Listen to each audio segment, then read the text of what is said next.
नमो नमः। भवतां सर्वेषां स्वागतम। विद्यार्थियों, आप सभी का स्वागत है संस्कृत कक्षा में। और आज हम आपसे बात करने जा रहे हैं बीए भाग प्रथम के पाठ्यक्रम में स्वप्न वासवदत्तम, जिसे कि महाकवि भास ने लिखा था, उसके पंचम अंक के बारे में। विद्यार्थियों, एक बात तो पंचम अंक के बारे में आप ये समझें, कुल 6 अंकों वाली इस रचना में पंचम अंक बहुत महत्वपूर्ण है।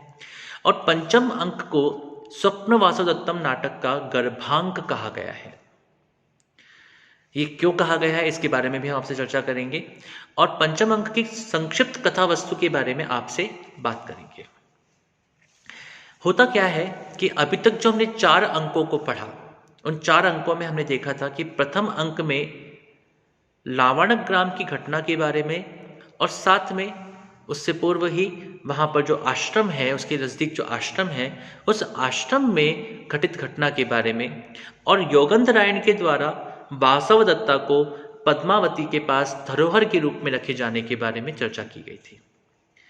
जो द्वितीय अंक था, उस द्वितीय अंक में हमने देखा था कि पद्मावती और वासवदत्ता जो है, उनकी प्रगाढ़ता बढ़ती है और वे दोनों साथ साथ खेलते हैं और कंदुक क्रीड़ा अर्थात गेंद के द्वारा आपस में खेलते खेलते ही चेटी के माध्यम से एक सूचना प्राप्त होती है कि आपका विवाह होने जा रहा है।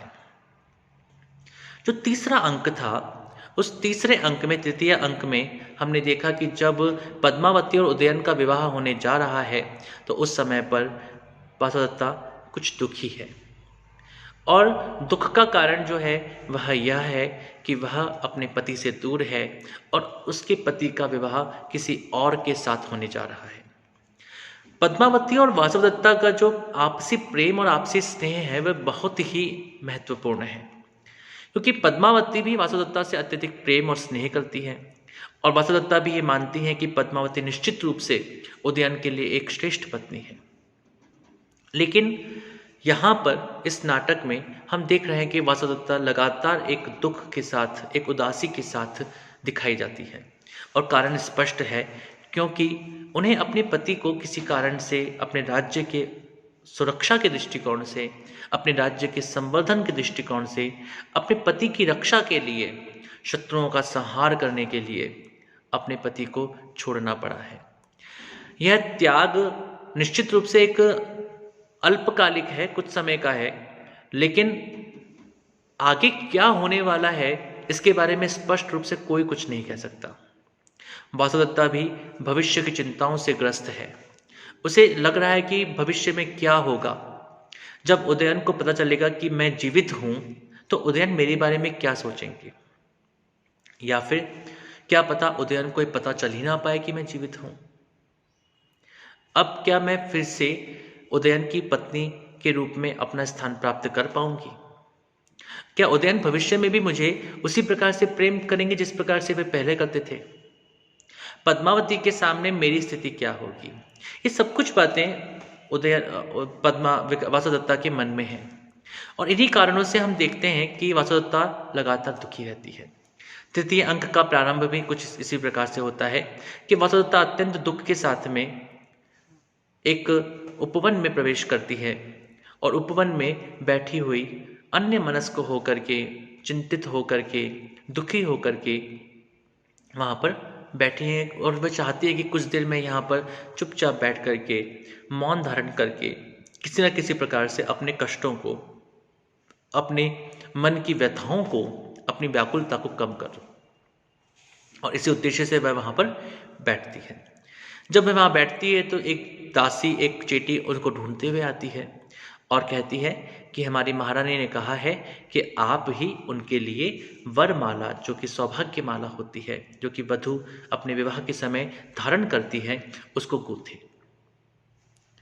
और इस माला के गुंथन के समय में ही किस तरह की औषधियाँ वहाँ गूंथी जाती है, किस तरह के फूल वहाँ गूंथे जाते हैं, उन फूलों के बारे में संवाद होता है। और वासवदत्ता अपनी इच्छाओं को भी उसमें अभिव्यक्त करने का प्रयास करती है, लेकिन चोरी चुपके, धीमे धीमे से, और दासी को एक अच्छी सी फूलों की माला गूंथ करके देती है।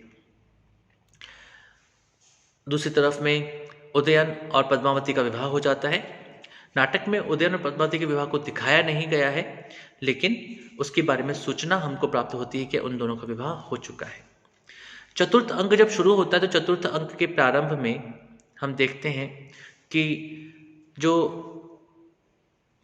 वासुदत्ता और पद्मावती हैं और चेटी हैं, वे एक उपवन में आते हैं, प्रमद वन में आते हैं, और प्रमद वन से कुछ फूलों को चुनने के लिए वे वहाँ पर आते हैं। और साथ ही प्रमद वन में जो एक हार श्रृंगार का पौधा है उसमें पुष्प आए या नहीं आए, पद्मावती उसके बारे में जानना चाहती है। पद्मावती वहाँ पर पहुँचती हैं, वासुदत्ता भी साथ में है और चेटी भी साथ में है। और जब वे वहाँ पहुँचती हैं तो वहाँ पहुँच करके हम ये देखते हैं कि पद्मावती और वासुदत्ता आपस में चर्चा करते हैं।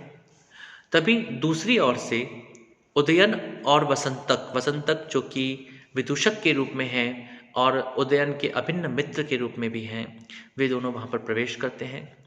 उनको आता हुआ देख करके पद्मावती, वासुदत्ता और चेटी जो हैं वे माधवीलता मंडप के अंदर की ओर प्रवेश कर जाती हैं। बाहर की ओर वसंतक और उदयन घूम रहे हैं।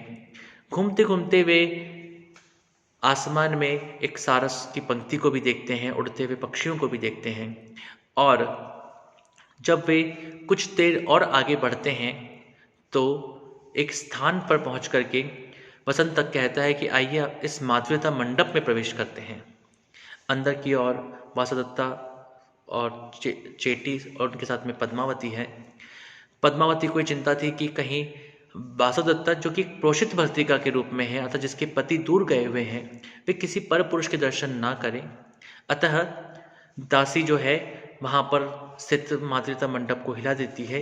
इस कारण से वहाँ पर जो भंवरे होते हैं वे भंवरे अचानक से उड़ते हैं और उनके उड़ने के कारण से जो वसंतक है वह घबरा जाता है और वह उदयन को कहता है कि हम तो यहाँ बाहर ही बैठ जाते हैं। वे बाहर की ओर बैठे हैं और अंदर की ओर वासुदत्ता, पद्मावती और चेटी उनके चले जाने की प्रतीक्षा में है कि कब वो वहाँ से जाएं और ये भी उस जगह से बाहर निकले। उदयन जब वहाँ पर बैठा होता है तब उस समय पर वसंतक जो है वह पद्मावती और वासुदत्ता में से कौन अधिक उनको प्रिय है उसके बारे में प्रश्न करते हैं। और जब वह प्रश्न करते हैं तो वह कहते हैं कि पद्मावती निश्चित रूप से बहुत ही श्रेष्ठ हैं, गुणों में बहुत ही गुणशालिनी हैं, सच्चरित्र हैं, धैर्यशालिनी हैं, लेकिन फिर भी जो वासुदत्ता है उन वासुदत्ता के प्रति जो मेरा मन लगा हुआ है, वासुदत्ता के जो स्मरण मुझे बार बार होता है, वह स्मरण मेरे मन से, मेरी बुद्धि से कभी भी जा नहीं पा रहा है। तो इस प्रकार से उदयन जो है वह बड़े ही गंभीर स्वभाव के साथ में पद्मावती और वासुदत्ता दोनों के प्रति अपने स्नेह को अभिव्यक्त करते हैं, स्नेह को वहाँ पर बताते हैं। ये सब बातें अंदर स्थित वासुदत्ता भी सुन रही है, पद्मावती भी सुन रही है। और अचानक से इसी संवादों के अंतर्गत वसंतक के कुछ कहने के कारण से उदयन वासुदत्ता को स्मरण करने लगते हैं और उनकी आंखों से अश्रुधारा बह निकलती है। और जब उनकी आंखों में से इस प्रकार से आंसू बहते हैं तो वसंतक जल लाने के लिए जाता है जिससे कि वे जल के द्वारा अपना मुंह धो सकें, क्योंकि इस प्रकार से यहाँ पर रोना उचित नहीं है। जब उनकी आंखों से आंसू निकल रहे होते हैं, वसंतक जल लाने के लिए जाता है, तो उस समय पर पद्मावती कहती है कि अब हमको यहाँ से निकल जाना चाहिए क्योंकि अभी वह हमको देख नहीं पाएंगे। लेकिन वासुदत्ता कहती है कि पद्मावती इस प्रकार से उदयन को ऐसी व्याकुलता में छोड़कर जाना उचित नहीं है। वह पद्मावती को उदयन के पास भेज देती है और स्वयं और दासी वे दोनों दूसरी तरफ से वहाँ से निकल जाते हैं।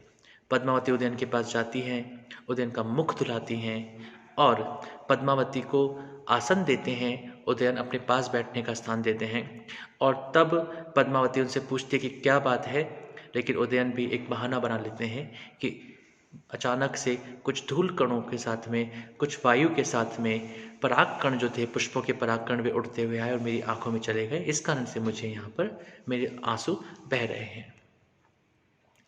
और वसंतक जो है वह उदयन को कहते हैं कि महाराज समय हो गया है, महाराज दर्शक ने अपने मित्रों के साथ आपका आपकी भेंट के लिए समय निश्चित किया था, अतः अब हमें चलना चाहिए। और वे दोनों वहाँ से प्रस्थान कर लेते हैं पद्मावती से अनुमति लेकर के। तो पद्मावती भी चली जाती हैं और उदयन और वसंतक भी वहाँ से प्रस्थान करते हैं। ये सब कुछ घटनाक्रम हमने पिछले 4 अंकों तक पढ़ा। ये पंचम अंक गर्भांक है और गर्भांक होने के पीछे जो कारण है वह कारण यह है कि इस अंक में स्वप्न वासवदत्तम अर्थात स्वप्ने दृष्टा वासवदत्ता, सपने में वासवदत्ता को देखा गया।